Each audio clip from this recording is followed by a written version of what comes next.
Hola, ¿qué tal? Bienvenidos al capítulo 4 de Programación 101, Orientación a Objetos, Propiedades 2. Bueno, este es un capítulo un poquito más teórico donde vamos a continuar viendo lo que vimos en el capítulo anterior, profundizando un poco en esto de las propiedades, pero vamos a ver algo más de teoría.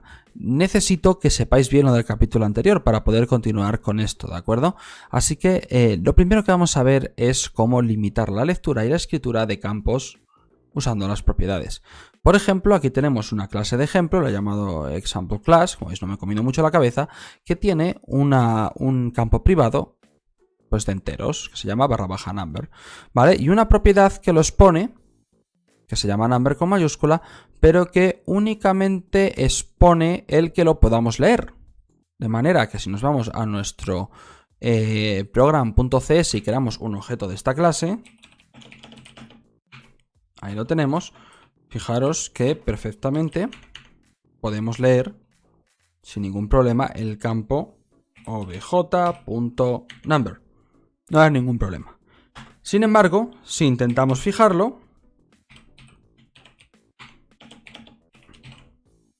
vamos a tener un error. Y dicho error va a decir que no se puede asignar la propiedad al indicador porque es de solo lectura.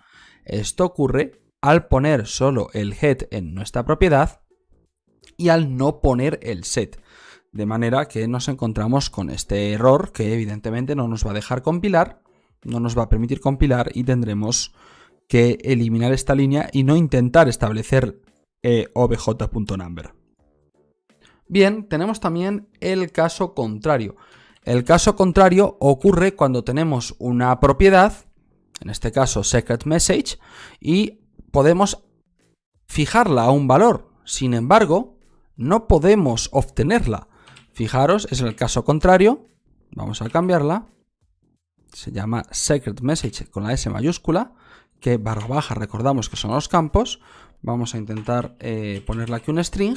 ¿Veis? Podemos asignarla, podemos meterle un valor dentro, pero no podemos leerla. Dice la propiedad indicador. No se puede usar en este contexto porque carece del descriptor de acceso head. Con lo cual, esta propiedad y la otra están limitando a nuestro campo privado, ¿vale? Podemos decir que antes la propiedad estaba exponiendo al campo para que fuera de solo lectura y ahora mismo la propiedad está exponiendo al campo para que sea de solo escritura. Bien, no sé por qué podemos querer hacer un campo de solo escritura. Casi no tiene ninguna aplicación, pero en caso de que alguna vez lo tengáis que hacer, pues la manera es usar una propiedad para limitarlo y que solamente sea de escritura o que solamente sea de lectura, lo cual pues es útil en muchos más casos que solo sea de escritura. Bien, esto es una característica de las propiedades que nos permiten jugar un poco con todo ello. A /, secret message, como es private, no tenemos acceso de ninguna manera, pero lo modificamos, lo exponemos a través de una propiedad. Bien, luego tenemos las propiedades autoimplementadas. Para ello vamos a fijarnos, perdonad que he pegado mal, vamos a fijarnos otra vez en nuestra clase Example Class, donde tenemos un campo number, otra vez privado, y una propiedad con su head y con su set, totalmente normal. De hecho, veis que number, la propiedad number en mayúscula, expone al campo /, number, pero lo expone de una manera total.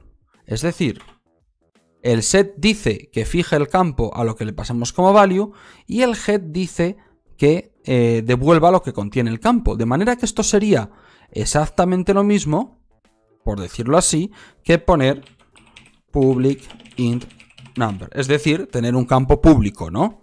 No hay diferencia alguna entre esto y esto. A nivel de que a la hora de ejecutar sirven exactamente para lo mismo y pueden hacer exactamente lo mismo. ¿Qué pasa? Que por motivos que todavía no sabemos, en muchas ocasiones hay que usar propiedades, aunque no expongan nada del campo. Es decir, aunque esta propiedad simplemente lo que haga es exponer este campo de manera total, tanto en lectura como en escritura, hay veces que hay que hacer esto, hay veces que tenemos que usar las propiedades porque una clase externa nos pide que trabajemos con propiedades por diversos motivos en lugar de con campos, ¿no? Entonces, C# tiene la propiedad autogenerada para que no tengamos que poner todo este código. Poner todo este código es una molestia, con lo cual podemos hacer una propiedad que se llame number. Y para construir automáticamente el campo, simplemente ponemos entre dos corchetes con punto y coma, head y set. Esto es una propiedad autoimplementada. Esto lo que hace es, a la hora de compilarlo, lo traduce en el mismo código que teníamos antes. Solo que es mucho más fácil de escribirlo. Claro que al ver nosotros esta propiedad autoimplementada, no conocemos el nombre del campo que está utilizando, ¿de acuerdo? Pero sí está utilizando un campo, aunque nosotros no lo veamos, un campo privado para respaldarla. De manera que ahora number, en lugar de ser un campo, es una propiedad. Y dentro de nuestro código, pues sin ningún problema, lo podemos tratar como tal si construimos un objeto de example class. Para verlo, vamos a hacerlo. Ahí lo tenemos. Y obj.number igual 3. Console.writeLine, obj.number. Aquí está, sin ningún problema, podemos usarlo. Es una propiedad que está respaldada por un campo. Pero nosotros, el dicho campo está abstraído. Como no lo necesitamos saber para nada, pues no tenemos tampoco necesidad de verlo, ¿vale? Es una manera que tiene el compilador de que escribamos código más corto. ¿Y por qué usar propiedades autoimplementadas en lugar de campo? Como hemos dicho, puede parecer lo mismo. Es decir, esto, que es una clase con 3 propiedades autoimplementadas, pues diréis, pues es exactamente lo mismo que esto, que es una clase con 3 campos. Vamos a poder usarlo de la misma manera.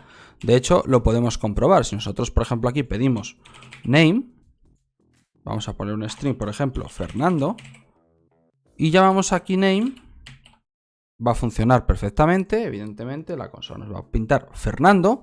Y si lo hacemos, en lugar de con propiedades, lo hacemos con campos, vais a ver que funciona exactamente igual y que no hay ningún problema. Entonces os podéis estar haciendo esta pregunta con todo el derecho del mundo. ¿Qué diferencia hay entre propiedades autoimplementadas y campos? Vamos con Patreon y lo explicamos después. Antes de continuar, deciros que dedico un montón de tiempo a preparar el temario, a escribir los cursos y las píldoras y a grabar y subir los vídeos, y que esto no sería posible sin todos los que me apoyáis en Patreon. Si tú también quieres apoyarme, puedes hacerlo en patreon.com/programación101. Bueno, en realidad no os voy a contar las razones por las que usar propiedades autoimplementadas en vez de campos. ¿Por qué no los voy a contar? Pues porque tendríamos que tener unos conocimientos bastante más amplios de programación. ¿De acuerdo? Eso tiene que ver con lo que os he puesto aquí, que es que tenéis un post aquí, si os lo queréis leer, en Stack Overflow, del que probablemente pues no entendáis nada todavía. Pero bueno, está en inglés, ¿vale? Y aquí pues hacen la misma pregunta que nosotros. Oye, esto que tenemos aquí, de esta propiedad autoimplementada, ¿qué se diferencia de esto? ¿Por qué uso esto o esto? ¿Vale? Y le van a dar aquí una serie de razones, como que, por ejemplo, aquí tenéis, por ejemplo, no podemos hacer data binds contra una variable, mientras que sí podemos hacerlos contra una propiedad, etcétera. Por ejemplo, también hablan de reflection. Son cosas que todavía no hemos visto y que por lo tanto pues no espero que entendáis, pero que sepáis que si veis código en C#, si veis a un programador profesional programando en C#, os vais a GitHub y cualquier proyecto en C#, os bajáis el código, vais a ver que todo el mundo usa propiedades autoimplementadas, ¿no? Y casi nadie usa campos públicos, ¿vale? Así que os he puesto unas reglas aquí que tenéis que seguir a pie juntillas, si queréis, vamos, nadie os obliga, ¿no? Que os describen cómo lo hacemos, ¿vale? Si necesitas un sitio público donde operar con un dato dentro y fuera de la clase sin que tenga restricciones, usa una propiedad autoimplementada, es decir, esto, ¿vale? Si necesitas un sitio donde guardar un dato dentro de la clase aplicando lógica de lectura y escritura, entonces usa una propiedad pública, un campo privado y lógica en la propiedad. Es decir, lo que ya hemos visto, dividirlo en un campo y en una propiedad que sea quien los ponga, y dentro del head o del set metéis lógica, metéis un if, metéis lo que necesitéis, ¿no? Este sería el segundo caso. Y por último, si necesitamos un sitio privado donde operar con datos de la clase, pues usa un campo, un campo privado, en este caso. Y ahí tenemos las tres casuísticas que se os van a dar. Por lo general, tratad de no tener propiedades públicas nunca. Perdón, campos públicos nunca. ¿De acuerdo? Estoy usando tanta nomenclatura que ya la digo de manera azarosa, ¿no? Intentad no tener campos públicos nunca. Esto no es una buena práctica de programación. Según vayáis programando en C# entenderéis por qué no es una buena práctica de programación, sino que tenéis que tender a poner, cada vez que queréis almacenar algo dentro de una clase, una propiedad autoimplementada. ¿De acuerdo? Algo que sea público. Entonces, para esto están las propiedades autoimplementadas. Claro, siempre que algo sea privado, sí que tenéis que usar un campo privado.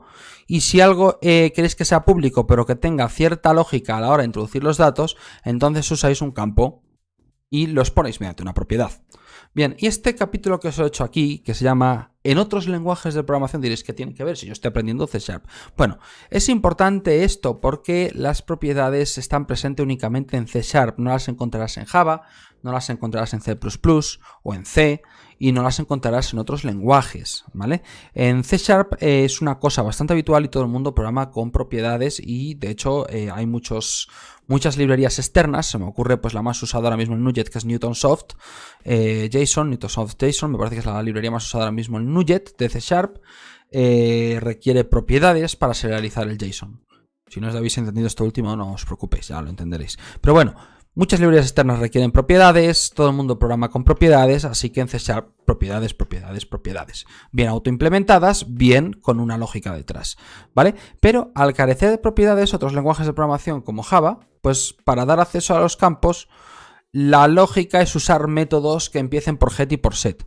Por ejemplo, hemos visto este ejemplo en C#, pues lo voy a poner un poquito más grande, no tanto, porque si no se me va todo. Bien, hemos visto este ejemplo en C#, simplemente una propiedad privada, un campo privado llamado /age, aquí lo tenemos, que los ponemos mediante una propiedad pública. En el get simplemente devolvemos el campo privado y en el set comprobamos que sea mayor que 0. ¿De acuerdo? Todo valor menor que 0 o igual no nos vale. De manera que este campo siempre estará fijado con un dato valor mayor que 0. Bien, ¿cómo hacemos esto en Java? Por poneros un ejemplo, no os preocupéis, diréis, yo no conozco Java, no os preocupéis, os va a sonar muy parecido a C#, ¿vale? ¿Cómo lo hacemos en Java? Aquí tenéis Java, a que os parece muy parecido, nunca mejor dicho. Bien, en Java no hay propiedades, con lo cual lo que tenemos que hacer es crear dos métodos, ¿vale? Con la palabra final, que no explicaremos qué es, que se llamen estos dos métodos getAge y setAge. Esta es la convención que hay en Java, ¿de acuerdo? Se llaman así por convención, no porque Java lo obligue. Y dentro de estos dos métodos metemos la lógica. Es decir, al no haber propiedades, tenemos que tirar de esta manera. De manera que nosotros cuando usemos esto en Java, mientras que en C# estamos usando la propiedad, aquí tenemos ec.age igual 33, en Java tendremos que usar el método ec.setAge y le pasamos como parámetro el 33 para que se vaya al método setAge, intValue y lo meta aquí como parámetro. ¿Vale? ¿Qué pasa? Que a veces las propiedades son muy cómodas. Por ejemplo, aquí lo que estamos haciendo lo veis claro. Estamos sumándole a age, le estamos sumando 1, de manera que va a ser 34, ¿no? En Java es un poquito más complicado, porque como tenemos que usar los métodos, simplemente tenemos que llamar al método setAge, pero entre los paréntesis le tenemos que pasar getAge, que va a obtener el 33, más 1. Un poquito más complicado. Y así, si vais a ver otros lenguajes de programación, ya que estáis aprendiendo con C#, debéis saber que las propiedades en esos lenguajes no existen y que vais a tener que utilizar métodos para hacer la misma lógica que estáis haciendo con las propiedades. Bueno, espero que os haya quedado claro. Espero que de estos dos últimos capítulos haya bastantes preguntas, porque es algo que ya es un poquito más no voy a decir avanzado, bueno, sí, avanzado, algo más rebuscado, algo que tiene pues más complejidad respecto a lo que veníamos acostumbrados a ver en el curso de principiantes y lo que hemos visto ahora mismo en el curso de clases. Con lo cual espero que haya bastante más preguntas y haya bastante más gente que quizá no lo comprenda de todo bien. Por favor, no dejéis de hacer estas preguntas en los comentarios de YouTube, en todos los sitios, ¿no? Hacedlas porque estaré encantado de responderlas. Un like me viene muy bien, si os suscribís estupendo y un saludo a todos. ¡Hasta luego!